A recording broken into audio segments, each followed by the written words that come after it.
I wanted to shoot this video because in my Facebook memories came up a picture, and I'll share with you the picture right now. That was me in 2017. I actually had a brain aneurysm and I survived. So yeah, because a lot of people ask me how I found out about my kidneys. I should say kidney. I always say kidneys, but I was born with one. So back in 2017, I was working full time. I had pretty volatile relationship. I was overweight and not happy. And one of my things that I do when I am not happy is I have an eating disorder. I was eating badly and things were awful, and I went to work, and I remember while working I felt like a pop in my head and everything got really fuzzy and I felt nauseous, like instantly nauseous. And I was standing at a counter, and so I grabbed onto the counter and held on for a moment while the whole world spun. And then I instantly got this migraine. But if anybody else has been a single mom or single dad, you know, like, you push through that because you got bills to pay and you have a child to raise. So that's what I did. I don't really remember going home from my shift that day, but I do know that I slept Saturday, Sunday, and Monday. On Tuesday, I happened to wake up about 11 o'clock, and I texted my mom because I was like, what? Because Facebook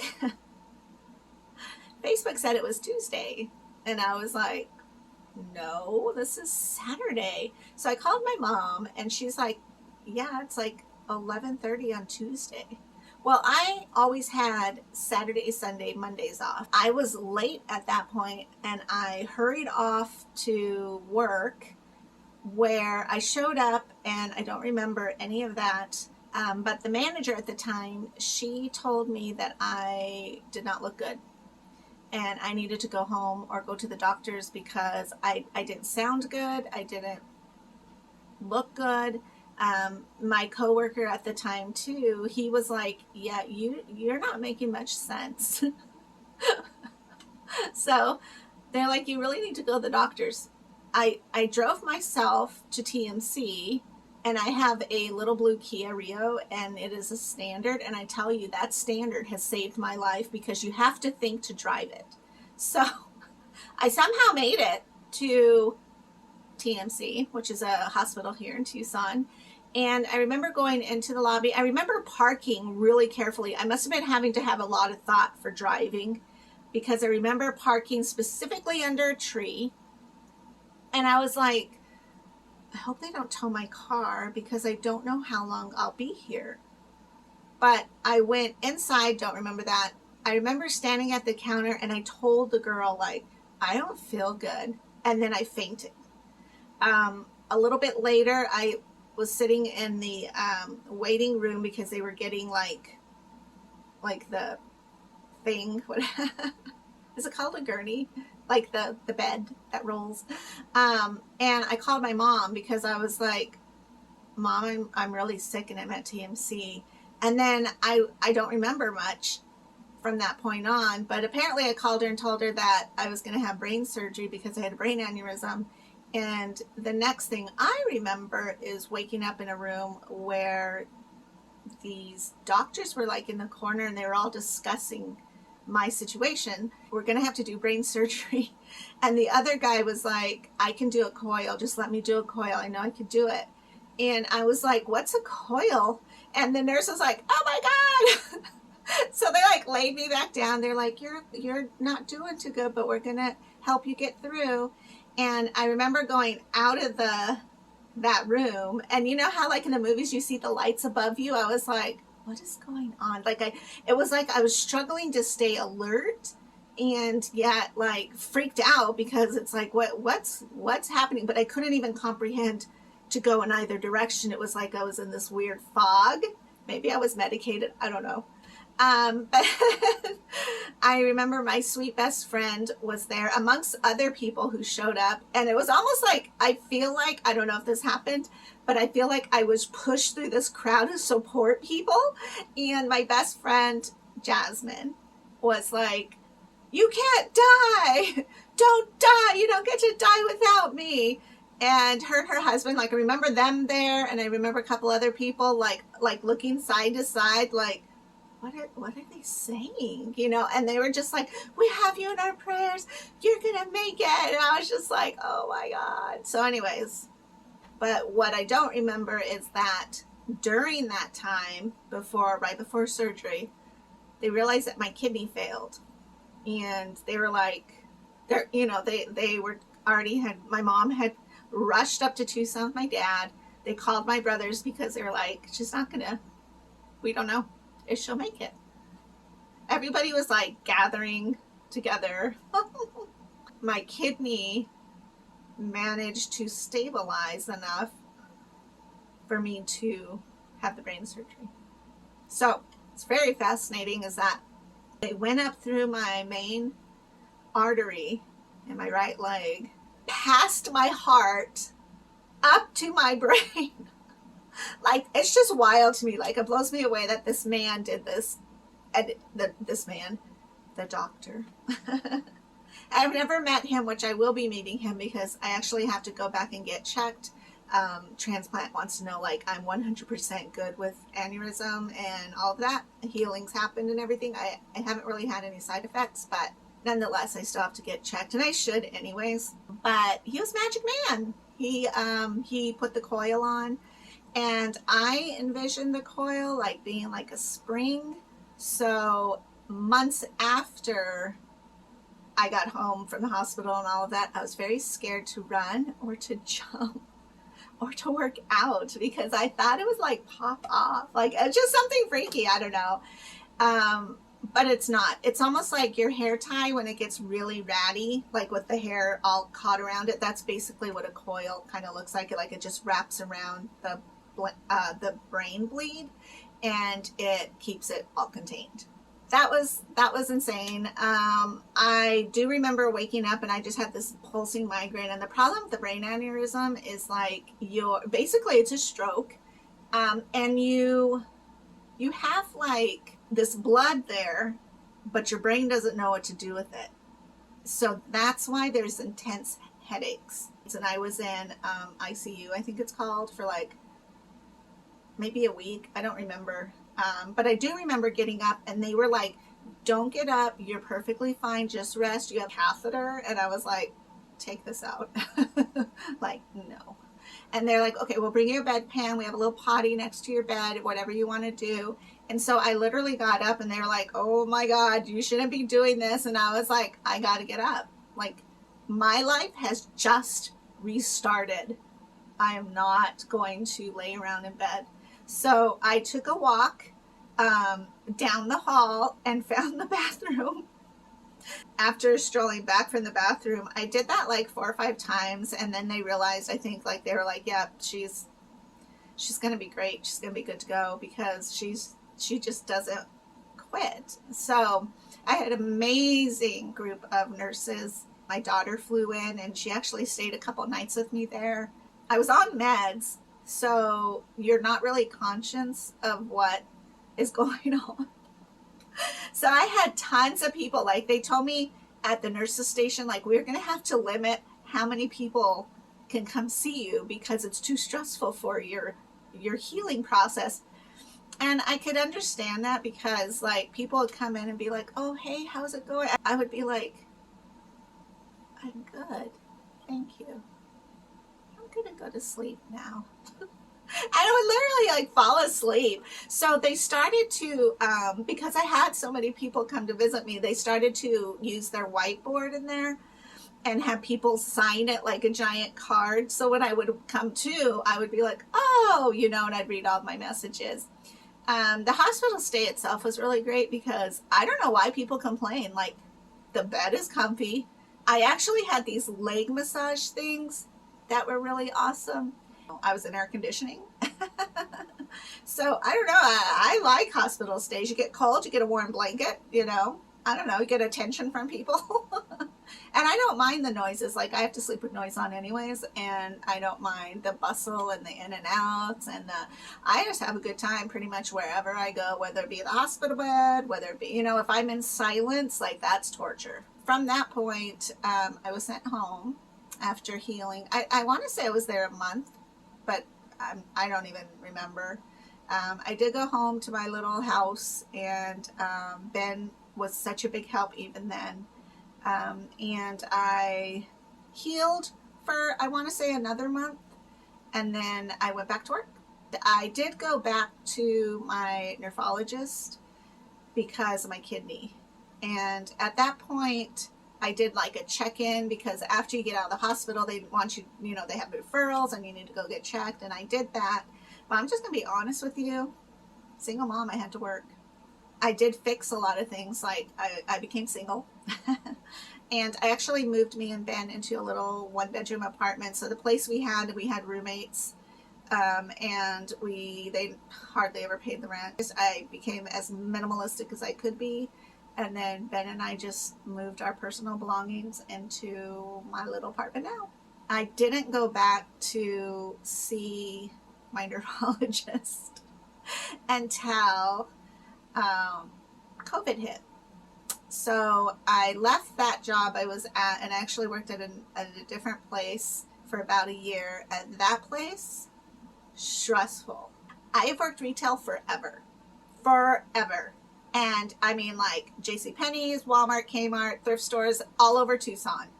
And I've never worked in an environment where the employees were so hostile and backstabbing and mean. It was the worst experience I've ever had. And I would cry, like, in the bathroom, like, why are they so mean? After about, like, 2 months, I want to say, they realized, because the departments that I worked in profited the business so much, I over doubled the profit in my departments. And that's when they realized, I know what I'm doing. But that was a struggle. And I would remember coming home and being so exhausted. Now, in hindsight, I look back and I know I was really starting to die. My kidney was like, no. And I didn't know enough about the diet to help my kidney not perish so quickly. Potlucks we would have once a month. And I remember this girl would bring this avocado dip that was, oh my God, so good.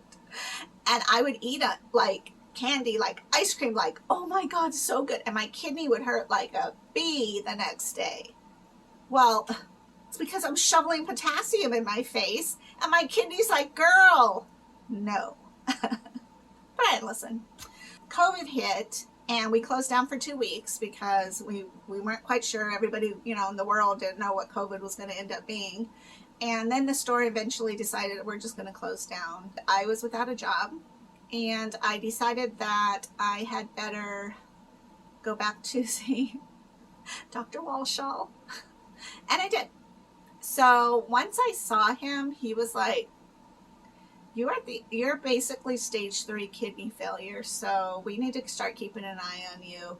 And that was, I want to say, March. And then I would go back every month. And by May, he was like, you've decreased so much. We're going to need to put you on dialysis soon. And I was like, shook. What does that even mean? What the frick is dialysis? You know, he was so good to me. Sorry. And he put me through this program with this wonderful lady who taught me what dialysis was, what my kidneys do, how come they're failing, and then how to survive this whole thing. I decided that I wanted to do PD dialysis. As soon as I realized what PD dialysis was, I wanted to do that because I don't want to be grounded to my home.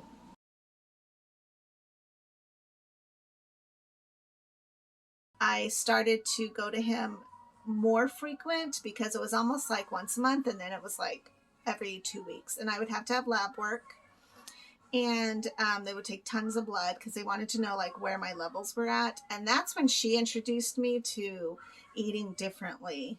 So in hindsight, I wished when I had left the hospital, considering that the stress of my kidneys, that they would have stressed diet. But I think for them, they were more concerned that I would stay alive from my brain aneurysm. And then he actually sent me over to DaVita so that I could go through their training program. And at first, it's kind of like you're getting drilled a lot, like who's in the home, how many pets do you have. So after I went through the educational program there, that's when I discovered my food eating was terrible still, even though I had thought I had made it better, but I just didn't ever realize the amount of potassium and even the healthy foods I was eating. Potassium then became like the enemy, and I just really started focusing in more on diet and what I could do to keep off medication. One of the things was I was put on high blood pressure meds, which made me cry because I don't like to feel like my body's breaking. So I did some research and found out that eating red bell peppers helps bring your blood pressure into balance. And so I usually eat one a day, if not like a couple times a week. And then that's when I really did start also to end up eating with so much more healthier foods. But it was hard because a lot of the foods have potassium in them. So I had to watch what particular foods I could have. It's just kind of crazy. But I'm actually off of the high blood pressure medicine now. My dialysis is actually kicked in enough that it's stabilized because my kidneys are stressed out. Then it stressed out my heart. And that's why you have high blood pressure. So something triggers your high blood pressure. It's not just like, oh, well, I guess you just have high blood pressure. Go find out why you have the high blood pressure. Could be that you're just feeding your body with the wrong foods and that you're filling it with toxins, really, which is processed food. And I know everybody gets tired of me talking about processed foods, but it is not good for you, for us, for you, for your children. Like, there's nothing good about it. You have to kind of have some wisdom when it comes to technology because you get like a tablet and you have to take care of all these kind of reports. You have to be, detail oriented. So sometimes, and I asked Beth, does anybody just not want to do this? And she's like, yeah. There's a lot of people who get this far and they're like, no, I can't. It's too much. And honestly, it can be too much. Y'all have seen me cry. Y'all have seen me laugh. I could see why people would stop. I've met people randomly. I'm an extrovert, so I meet people randomly and they'll start telling me their story and, and I'm like, oh, I have kidney disease too. And they're like, oh, I did hemo because PD is just way too much. And I'm like, okay. To me, it's quite the opposite. And I'm not really sure why, except that even though it is a lot of steps, there's my cart. You can see many, many steps back there that I have to do. I'd rather do that and then have the freedom. And I feel like on hemodialysis, you're just stuck in the chair. For my lifestyle, I encourage people to do PD because yes, it's a lot of steps and you have to stay sterile and there's a lot of different things to consider, but overall, I feel like it's a freer life than doing hemo. But again, I've not done hemo, and if I get a transplant and my kidney dies, the one I get, or my body rejects it, there's always a possibility that I will have to go back on PD or on hemo or in hospice. Of course, I always thought if I went on hospice, I would go to the beach. Like go to the end and then just go to the beach.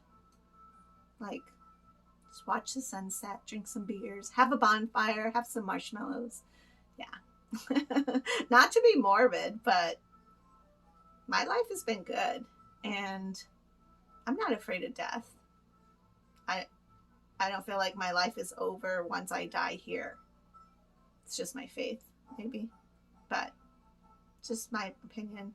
I've always had a peace about death.